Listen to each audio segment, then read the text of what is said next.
सहूलतकारों को पहले पकड़े। सीरियसनेस मैं तब देखूंगा जब सहूलतकार पकड़े जाएंगे। इस दफ़ा का सहूलतकार, सबसे बड़ा सहूलतकार जो है वो जनरल फैज़ है। इस दफ़ा के जो सहूलतकार अभी तक खुले घूम रहे हैं, जिनके खिलाफ मैं अदालत गया तो जज कांपता है, वज़ीर आज़म के दफ्तर गया वज़ीर आज़म कांपता है, लेकिन मैं हर दर पे जाऊंगा।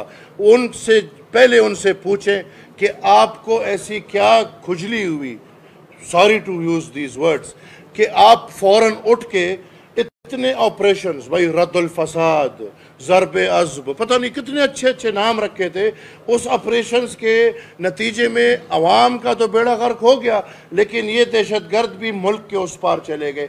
इनको क्या खुजल हुई कि वो लेकर आ गए, मुझे ये समझ नहीं। इनके साथ क्या मुआहिदा हुआ है, इनके साथ क्या बात हुई है? तो नंबर 1 जो सहूलतकार है इनको पकड़ना चाहिए। नंबर 2 दहशतगर्द।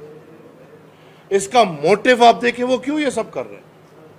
बाबा वो तो इस्लाम के नाम पे मस्जिदें उड़ा रहे हैं, शहीद कर रहे हैं। अली मस्जिद में कितने कुरान मजीद पढ़े होंगे? वो तो इस्लाम के नाम पे मुसलमान को शहीद कर रहे हैं, बच्चों को शहीद कर रहे हैं, बूढ़ों को शहीद कर रहे हैं, औरतों को शहीद कर रहे हैं। ये इस तरह नहीं है। मेरे ख्याल में बिल्कुल स्ट्रिक्ट एक्शन इनके खिलाफ होना चाहिए। मैं अगर बंदूक उठाऊं और ये हरकत करूं, मेरे खिलाफ क्या होगा? वही इन सब के खिलाफ।